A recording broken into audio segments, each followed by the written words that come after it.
Hello everyone and welcome to the Tavern. Today we are talking about Fallout. This is our spoiler discussion alongside my brother, the Scruffy Rogue. Hello. And if you haven't seen my spoiler-free review, please check that out now. Otherwise, you've been warned, there will be spoilers.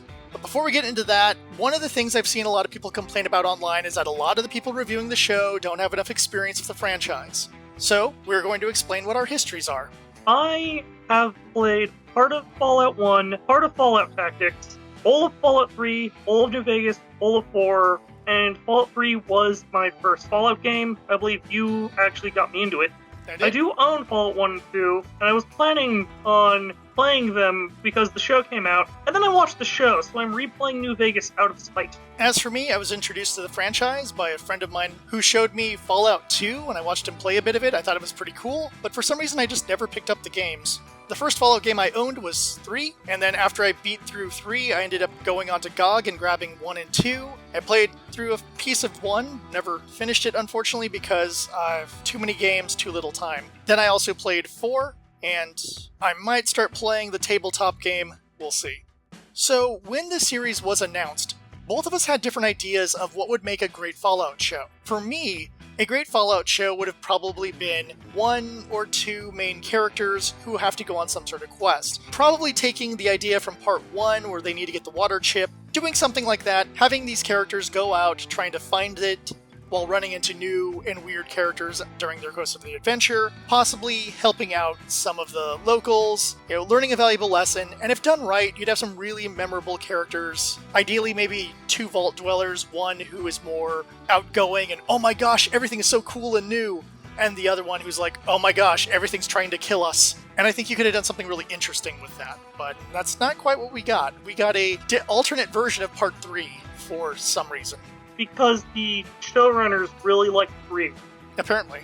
I was hoping it was going to take place in a new, fun location. Somewhere we haven't been before. We can write entirely new lore. Maybe we can throw in, a reference to one of the factions. Maybe there's a chapter of the Brotherhood of Steel there. Or maybe the NCR are there if it's set in, Oregon or Washington. I was really hoping for Lone Star State. Come on, Lone Star Republic. How awesome would that be in the Fallout? That would be pretty cool. I don't know why I see power armor with 10-gallon hats on top of them. Oh, definitely. Before we get into all our gripes, there are some good parts of the show. As I said in my video, I really did like the music, I really liked Cooper, and even though I didn't talk about him too much, Dogmeat was a great little addition there. I just wish we had more time with Dogmeat. He's not in enough episodes. Dogmeat's in a total of 4 episodes, and I think Dogmeat is supposed to be female in this series. But that's according to the wiki, because I had to look up wiki for character names, because they just refuse to say certain character names. That's also true. But again, we're trying not to get to the gripes just yet. And of course, Yep. I think we both loved episode 4. Tripstip is a great character, because he feels like something from one of the Fallout games. Yeah. It's that weird sort of gallows humor, combined with over-the-top absurdity that just is Fallout. I did also like Lucy. She wasn't bad. Despite the script they gave her, Lucy was actually quite enjoyable. I liked Lucy a lot more than I thought I was going to. Yeah, she wasn't as annoying as I thought she'd be. Again, despite the script. Alright, so let's move on to some story gripes. One of the things that really ruins the series is the ending. Here's the thing about the ending before we break that down. Both of us kind of liked the first episode, but the ending ruins the first episode. It feels as if they were making the story up as they went along, because there's no strong continuity here of events or motivations. So one of the things that gets really screwed up is that in the story, we understand that Moldiver has Lucy's mom's Pip-Boy, and for some reason, even though she wants to kidnap Lucy's dad, she goes to Vault 32 and sets up a ruse to get in there with her. Yes, Vault 32 is abandoned. But she didn't know that. But no one knew that, except for the overseer of Vault 33, and no one else knew that. So was her original plan murder everyone in Vault 32 and then disguise themselves as Vault Dwellers in order to get into Vault 33? Wouldn't it be easier to just go to Vault 33, whose door, by the way, is wide out in the open? This isn't a super secret location or anything. No, it's on the beach. You can see Santa Monica Pier from there. Open that up, gun down who you need to gun down, grab the guy you need to grab, leave. It seems like a much easier plan. Yeah, the entire ruse, plus the wedding, plus so much more. all to get raiders into Vault 33. And yes, those are clearly raiders. They look like raiders, they talk like raiders, they act like raiders. Those are raiders. They even say they're raiders. Lucy explicitly says they're raiders, which means she's had experience with raiders before. Which also is contradictory because she's never left the vault before. So unless we're assuming raiders have Except she has left the vault. But she doesn't know it because she doesn't remember it for some reason. Yes, but she knows what a raider is. It makes no sense. In addition to that, we find out Moldiver basically has, like, survivors of the NCR with her. Simultaneously a raider boss and, like, a, for lack of a better word, general of the NCR remnant. Which, why not just show up with the NCR? Exactly. Open the door, walk in, NCR, hands up, go around, find the Overseer, Lucy's dad, and grab him, leave, you're good. You don't even have to kidnap him. All you have to do is hold Lucy hostage and say, tell me the code, or I'm going to shoot your daughter. And then he'd tell her the code, and she could leave. Yes. Something else about the ending that ruins episode 1 is that we learn by the end that Moldiver and Lucy's dad have had a history together. Not the nun, I don't mean like that. I mean, they know each other. Which means when Moldiver shows up, because she's part of the raider assault on Vault 33, and her and Lucy's dad meet, wouldn't they recognize each other? And his first response should be, we gotta get out of here, and pull everyone right back, lock the door that connects to the little courtyard area that connects the 3 vaults. Instead, he acts like he doesn't know who she is. Yes, which makes no sense. It goes to the rule that they were making this up as they were going along. There's no way you could be this sloppy to say, well, she's a raider boss, and then at the end going like, oh, what the troops that she was leading? I think they were NCR. Okay, so she's just... But we haven't even gotten to the best part of Moldiver's character. Just like, spoilers for the end for the Fallout series. Oh wait, the spoiler review, I didn't mean to say that. Everyone from Vault 31 is Vault-Tec exec. They survived in cryopods. Cooper is pre-war, and he's a ghoul. Moldiver is also pre-war. He's a communist. Cooper meets her. How is she alive 200 years later? The only answer could be time machine or cryostasis. But then, why would she be cryo-frozen when, like, that was special for the executives, which also doesn't make sense, because in Fallout 4, it was experimental.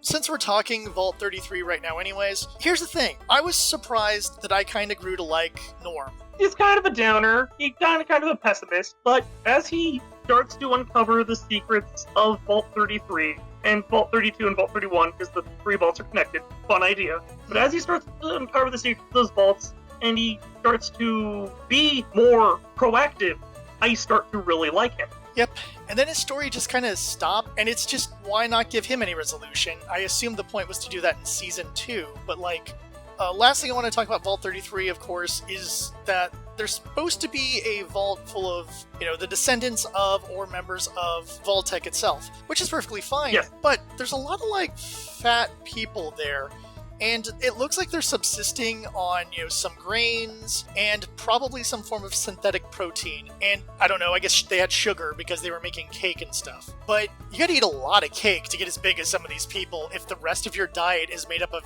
next to nothing. So, I don't know, it's just one of those weird things, it just kind of ruins verisimilitude. It's not impossible for there to be fat people involved, it just feels strange. Yes. So, throughout the course of our series of very, very convenient events, we end up at Vault 4. It's the next big thing we gotta really complain about in the story, because while there are other stupid things that happened, this one really emphasizes the bad writing. When we go to Vault 4, they all seem eerily nice. Okay, that's fine. Maximus even says it seems like a cult, and yeah, he's right, it is a cult. It is a cult, that's the big spoiler. But the thing is, the behavior they have of being these ultra nice people and the weird behavior of their cult don't really coalesce well. Yeah, they don't mesh. Exactly. They even use this for like a fake out where when Lucy finds out about the secrets of the vault, it looks like they're going to kill her, and then they're like, just kidding, you leave, we'll give you food too. It's used for a bad humor, really unfun. And then to have Maximus storm in and attack them because he thinks they're going to kill Lucy, except for the fact that... So the one time he decides to be proactive and act like a hero, it turns out he doesn't need to. Is the kind of story sloppiness we're talking about here, where you could have done something really interesting with a creepy vault and a strange cult that's developed there. It's used for like, hey, isn't that funny? It's silly Billy humor, and it's like, why? They're also waylaid there for like an episode and a half when there really is no reason to even go there at all. They needed to continue telling us Cooper's backstory, and they didn't know what to do with these characters. Which I could have just used one full flashback episode. I think that would have been fine. And then when we cut back to Maximus and Lucy, they could just be at some, clinic at a super duper mart or something, and she's patching him up. Done.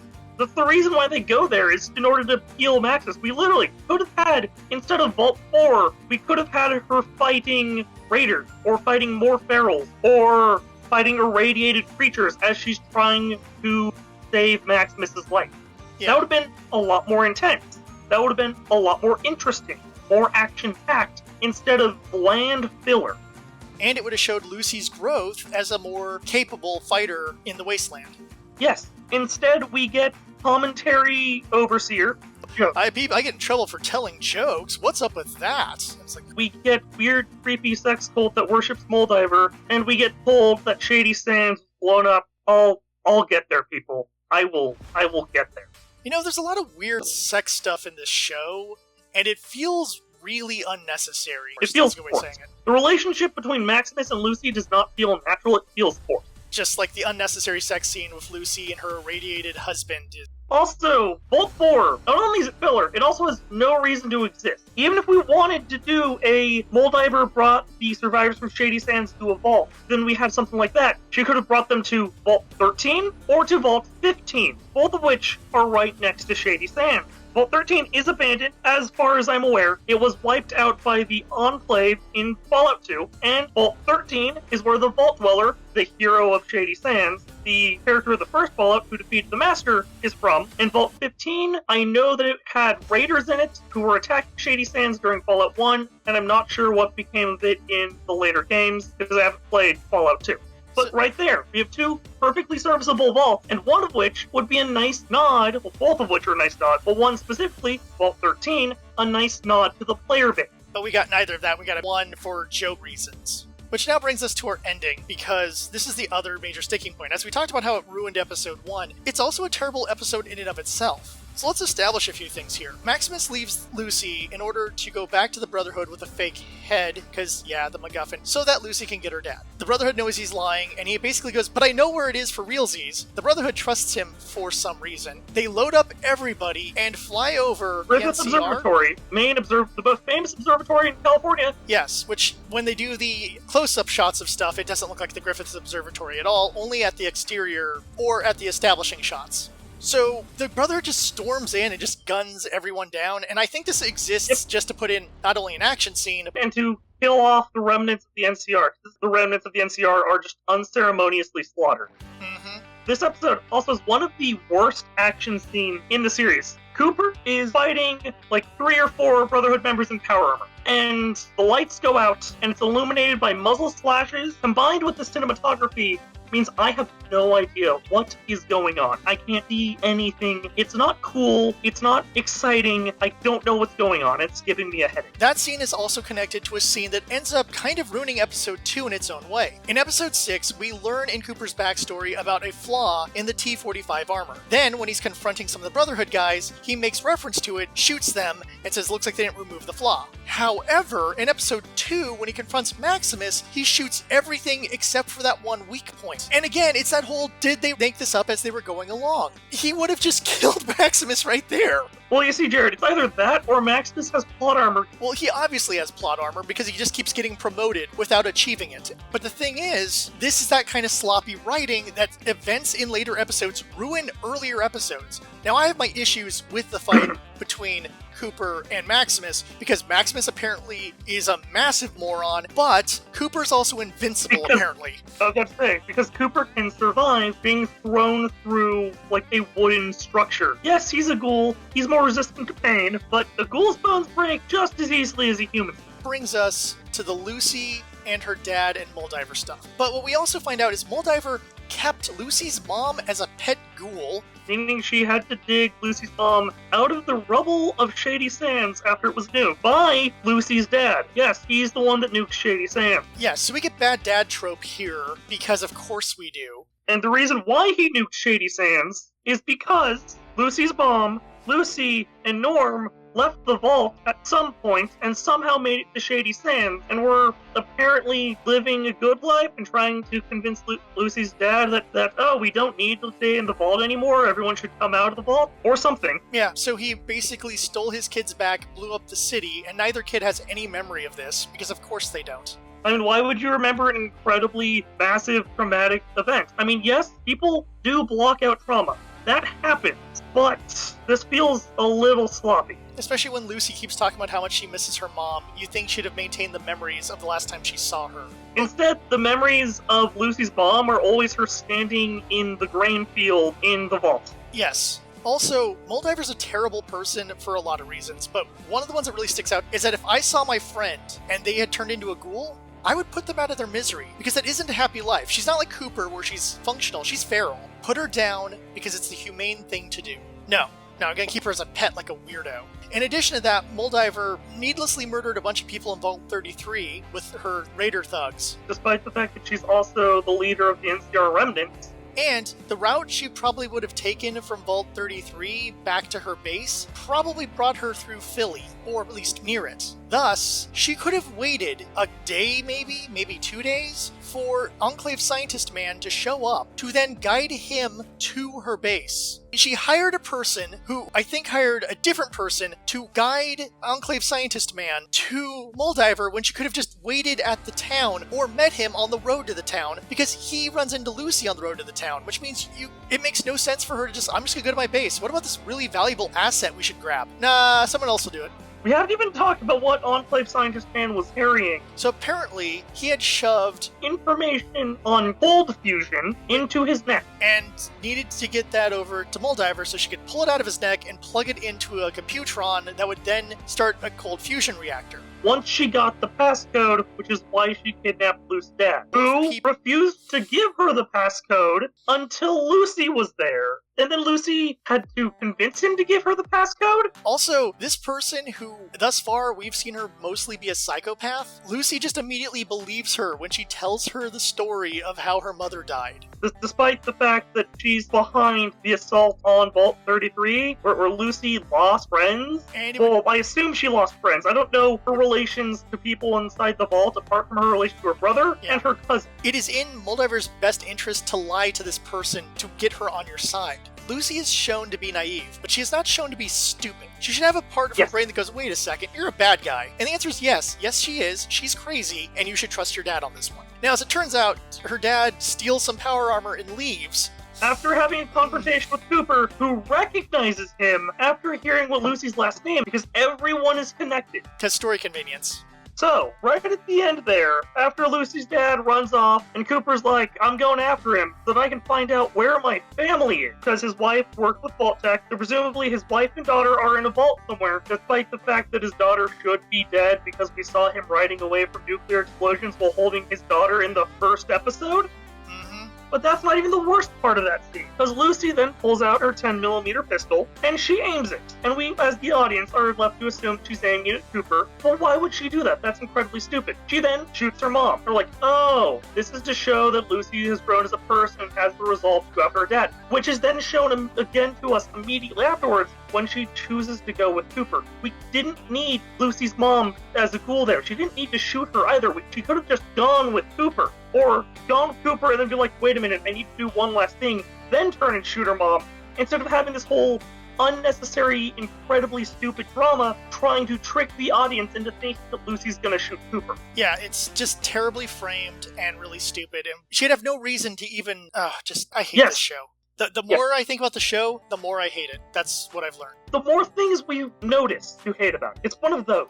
So I think it's time to jump into the lore issues, because there's a lot of them, and this is going to be... First off, the Brotherhood of Steel is terribly characterized in this show. They're massive jerks, like more than they are in Fallout 4, where they're the jerkiest they've been so far. Basically, they're a bunch of bullies who like technology, like I said in my video, but they're also really stupid. Dane gets selected to be a squire. Is not the correct terminology, because as has been shown in the games, squires are only children. That is specifically a children title, just like how it was in medieval times. Squires were children who were trained by the knight they served to become knights.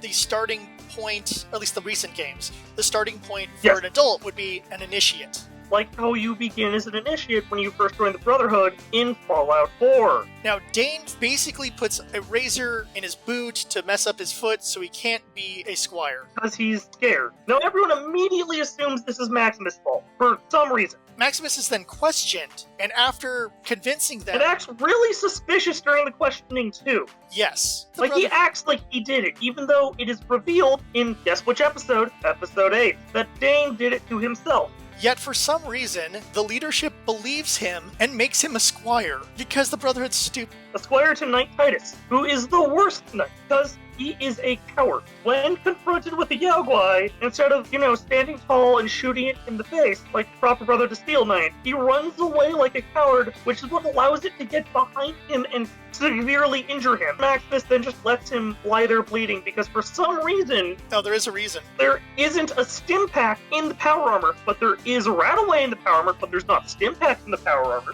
Yeah, it makes no sense that Titus himself did not have his own stim pack. But it also doesn't make sense that Titus threatens Maximus, that you better heal me. Ah, yes. Let me just heal the person who threatened me. Titus allows himself to die because instead of just being like, hey, come on, man, patch me up, and let's get back on the mission, he had to be a jerk about it, which made Maximus not end up healing him. And then, because the armor was there, Maximus just stole his armor and pretended to be the dude because he wants to be a knight, I guess. No, he does. That's his whole thing. Except for instead of acting like a knight or training really hard, he just kind of lucks into everything, and it's, ugh. There are parts of the Brotherhood that I like. I like the Brotherhood going full religious zealot. There's elders, there's clerics. There's the weird initiation ceremony where Maximus is branded when he becomes a squire.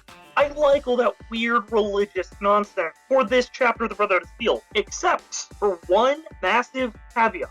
This chapter of the Brotherhood of Steel say that they're from the Commonwealth, and they have the Bridwin, meaning they're a breakoff of the Fallout 4 Brotherhood of Steel, or just straight up the Fallout 4 Brotherhood. It's unclear. So does that mean that Elder Maxon got deposed? Who knows? It makes no sense. And what are they doing this close to the West Coast? 9 years have passed between Fallout 4 and the TV show, but how did they get unobstructed with the Bridwin from Boston to wherever they are? Because it's never told to us where they are. Yeah. Just some Brotherhood base that doesn't look like Brotherhood base, because it isn't a bunker. Most Brotherhood bases are bunkers. It's just a random airfield, question mark? It looks more like a base that a mercenary group would have. Hell, even a base the New California Republic would have. One thing before we move on, power armor. Now, at first, I wasn't against the power armor helmet has an openable visor. Like, okay, sure, that allows us to get the character's face while they're still wearing the power armor. And then, when I saw the thrusters, I go, oh, they just turned it into Iron Man armor. That's not power armor. Nope. Power armor should not be Iron Man armor, and I stand by that. Yeah. And then the power armor is barely used. When it is used, it doesn't seem like it's all that protective or... It seems like it's more of a hindrance than a help, because when the power core is stolen by Thaddeus, Max is just stuck in the armor. Maximus is trapped in the armor. Unlike in Fallout 4, where there's an auto-eject, where you run out of power core. At the very least, there should be some safety release, because otherwise you have a valuable soldier trapped inside a metal box. It is the dumbest thing in there that just makes the Brotherhood more stupid than they've ever been in any version of this franchise. This is the worst version of the Brotherhood. Then we have the Enclave, which has been destroyed twice, yet for some reason has a working facility somewhere, and Enclave Scientist Man basically takes a doggo and leaves. And they have proprietary Vault-Tec technology. For some reason. Yeah, the Enclave has been destroyed on the West Coast in Fallout 2, and destroyed on the East Coast in Fallout 3, yet they're still around somehow. Now yes, New Vegas does have a group of 6 Enclave remnants that you could run into, but they're scattered around New Vegas. They aren't all together in one base. They're also not much of a threat. But what we see is a very clear working base with scientists, with soldiers, with experiments. It even has turret guarding it. And then we have Dr. Science, Siggy B. Wilzig. Sorry, just Siggy Wilzig, named after Siggy B. Wilzig, a Holocaust survivor and one of the founders of the American National Holocaust Museum. So that feels a little weird to name a one-off character after someone like that. A one-off character who self-deletes and then gets his head chopped off. But the point is that the Enclave scientist could have been a really interesting character. He could have had fun conflicts, could have been almost like a teacher to Lucy. There's things you could have done with him, and then had him die and require his head being chopped off or whatever. Instead, he exists as a foreshadowing tool and a plot device, and nothing else. Such a waste. My theory is that he exists to get Dogmeat into the series. Instead of just having the dog just show up and befriend everybody. Like all the games. In addition to that, the Enclave was attacking vaults and things like that, and Vault 33 is just in the open. That's even worse, because yes, the opening cutscene for Fallout 2 shows the Enclave wipe out Vault 13. Now, Vault 13 is hidden in a cave, so presumably they were looking for vaults for some reason. Again, I haven't played Fallout 2, so I don't know everything about Fallout 2. But presumably they were looking for vaults and vault technology. Now, there's a incredibly wide open vault, Vault 33, right there on the beach, staring at Santa Monica Pier. It's not underground, it's not in a cave, it's not anywhere. And you're telling me the Enclave couldn't find it? Now, let me bring to you the main villain of Fallout 1, the Master, who created a super mutant army and was specifically looking for vaults because he needed more unirradiated people who turn into super mutants. And he, nor the Enclave, could find Vault 33, which was out there in the open, just sitting there. It's exactly like I said. There are aspects of the lore they decided to follow, and then there's so many weird things they decided to not follow or even consider, because no other vault is in plain sight. It is the weirdest choice. I think there's some vaults in plain sight in Fallout 76, but the most I've seen is some gameplay. And Vault 111 is in plain sight, but even that requires an elevator to get down to, and the vault doors beneath the elevator, not on the surface. Okay, let's get to Vault Tech. There are just so many problems. Vault Tech is stupid in this. Not only did they screw up the lore of the Great War, where it is heavily implied through terminals and notes, and when you talk to the Chinese ghoul on the Chinese submarine in Fallout 4, that China dropped the bomb led to American retaliation and created the nuclear hellscape that is the world of Fallout. Instead of having proper mutually assured destruction, which the original games are kind of making commentary about, we instead have a corporation kind of setting the war in motion. Except, as we saw in Fallout 4, we have an incomplete vault, not Vault 114. And in addition to that, the executives and other people who might want to be getting into the vault don't seem like they're there when the bombs are dropping. The bombs Like are going Cooper's to drop. daughter, who you'd think would be in the vault already. Or with Vault 111, where at the very beginning of Fallout 4, Sole Survivor is rushed there as the bombs are falling. It contradicts itself, and it makes Vault-Tec seem that much more stupid. Also, the big Vault-Tec line that we have for this of time conquers all, well, yes, is true, doesn't make a lot of sense in this aspect, because Vault-Tec is a corporation whose whole purpose is making money. How do you make money when the apocalypse has happened? I have a great business decision. Let's kill all the customers. Wait. Again, it's that stupid not thinking. They wanted them to be evil businessmen, but didn't think about, part of the thing of evil businessmen in most media is that they will exploit people for money, not kill them for question mark, then profit. Like how they were going to quote-unquote sell the vaults off for people to experiment on, when the whole purpose of the experiments, as we find out in-game through multiple terminals and files in multiple different games, is the experiments existed to create a better humanity and a better society to survive the inevitable post-apocalypse, should it ever come to that. Rather than letting evil business people be sociopaths, like in this series. And I need to make mention about those evil business people. In the big boardroom, there's fun little references to the games. There's WestTech, they made Power Armor, and I'm fairly certain don't really like Robco or Vault-Tec. Yeah, there's Repcon, who are a space agency. It's a fun reference. There's Robco with Mr. House there, who looks like Mr. House. He doesn't sound like Mr. House, nor does he act like Mr. House, but he looks like Mr. House. And then there's my biggest gripe. He like that balding schlub who has Big Mountain, which we now know in the Fallout universe is Big Empty. Thanks, Fallout New Vegas. He is apparently supposed to be Frederick Sinclair. Somehow. Now, those of you probably don't know who that is. Frederick Sinclair was a rich business mogul who created the Sierra Madre Casino and town. It is nestled in the Sierra Madre Mountains and was meant to be a place for survivors of the nuclear war, should it happen, as well as a really kick-ass casino, because he's still a businessman. It was meant to be a place for people to come, enjoy themselves, and go to the worst come to worst, a place to stay and live in the event of nuclear holocaust. Frederick Sinclair was not a bad person. He was, by all accounts, according to New Vegas' Dead Money DLC, a relatively good person who was screwed over by the scientists at Big Mountain when he used their technology to create his Sierra Madre.